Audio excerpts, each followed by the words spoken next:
বিশ্বাস করেন, ওয়াল্লাহি আল্লাহর কসম করে বলছি, বিশ্বাস করেন, আপনার ইন্তেকালের পরে 40 দিন সময় লাগবে না এদের আপনাকে ভুলে যেতে।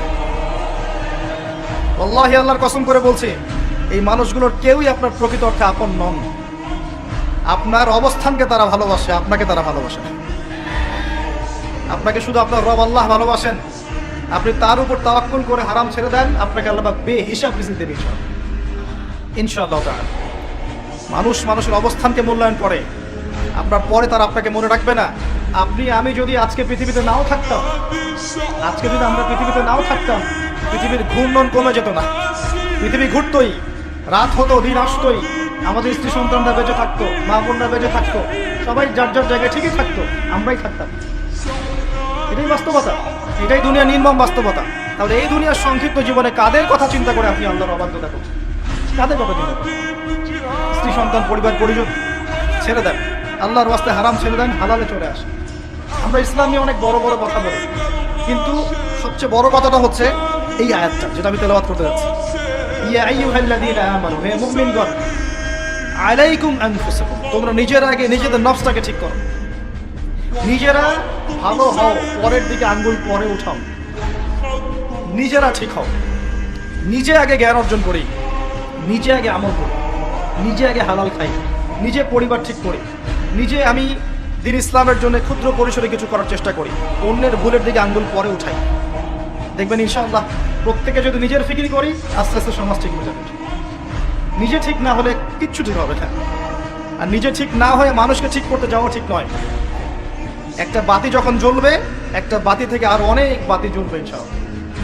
আল্লাহ পাক আমাদের সবাইকে হালাল রিজিক অন্বেষণ করার তৌফিক এনায়েত করুন। আমি যাদের হালাল রিজিকের সমস্যা আছে, আল্লাহ পাক যেন বেহিসাব রিজিকের ব্যবস্থা করে দেন। আমি আপনার আমার সম্পদ সুদের মধ্য দিয়ে লুটে নেওয়া হয়েছে, সম্পদ পেপার মানির মধ্য দিয়েও সাক করা হয়েছে। পৃথিবীর একটা অংশ দিন দিন ধনী হয়েছে, আর একটা অংশ ডে বাই ডে প্রপার্টি ডিস্ট্রিবিউশনের মধ্যে চলে গেছে। এগুলো বুঝতে আরো সময় লাগবে, আরো দিন যেতে দেন, 5 বছর 10 বছর যাক, আপনারা নিজেরাই বুঝতে পারবেন ইনশাআল্লাহ। বিষয়টা হচ্ছে যে এগুলো ভবিষ্যৎবাণী নয়, এগুলো বর্তমান। যখন মানুষ বাহ্যিক এবং অভ্যন্তরীণ জ্ঞান রাখবে না, তার কাছে বর্তমানের ঘটনাকে ভবিষ্যৎ মনে হবে।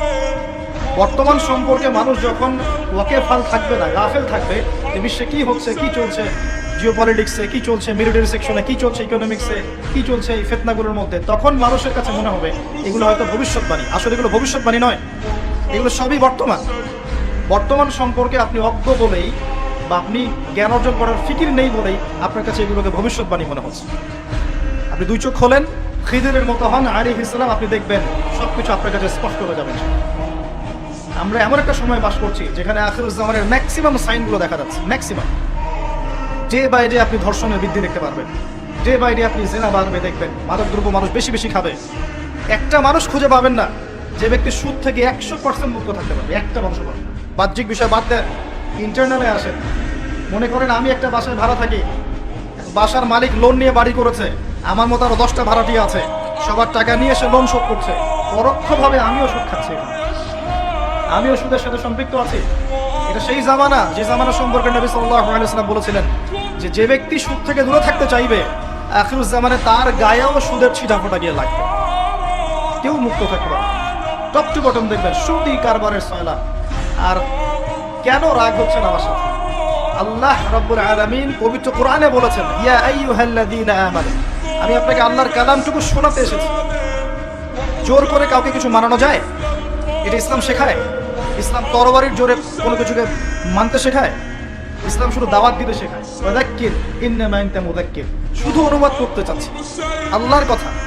যে কোনো আলেমের কাছে গিয়ে অনুবাদের সত্যতা যাচাই করে নিয়ে আল্লাহ বলছেন, ইয়া আইয়ুহাল্লাযীনা আমানু, হে মুমিনগণ, ইত্তাকুল্লাহ, তোমরা আল্লাহকে ভয় করো, ওয়া যারু মা বাকিয়া মিনার রিবা, সুদগুলো ছেড়ে দাও, সুদের অবশিষ্ট অংশগুলো ছেড়ে দাও। ইন কুনতুম মুমিনিন, যদি প্রকৃত অর্থে মুমিন হয়ে থাকো। ওয়া ইন লাম তাফআলু, যদি তোমরা এই কাজটা না করো, অর্থাৎ সুদ না ছেড়ে দাও। ওয়া ইন লাম তাফআলু, যদি তোমরা সুদ না ছাড়ো। কে বলছেন? ফাযারু বিহারবি মিনাল্লাহি ওয়া রাসূলিহি, তাহলে আল্লাহ এবং তার রাসূলের সাথে যুদ্ধের ঘোষণা শুরু করো।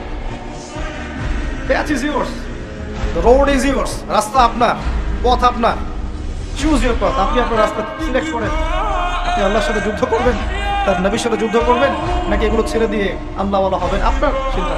কে আপনাকে বাধ্য করবে? কেউ নেই বাধ্য করে, কেউ বাধ্য করবেন আপনাকে। এটা আপনি ফিকির করবেন সারা জীবন যে হারাম রিজিকটা আপনি খাচ্ছেন, এইটা দিয়ে কি আপনার হজটা কবুল হবে কিনা, এটা দিয়ে আপনার উমরাটা কবুল হবে কিনা, এই টাকায় যখন সন্তান সন্ততি বড় হবে এরাও আল্লাহওয়ালা হবে কিনা, আপনি ফিকির করেন।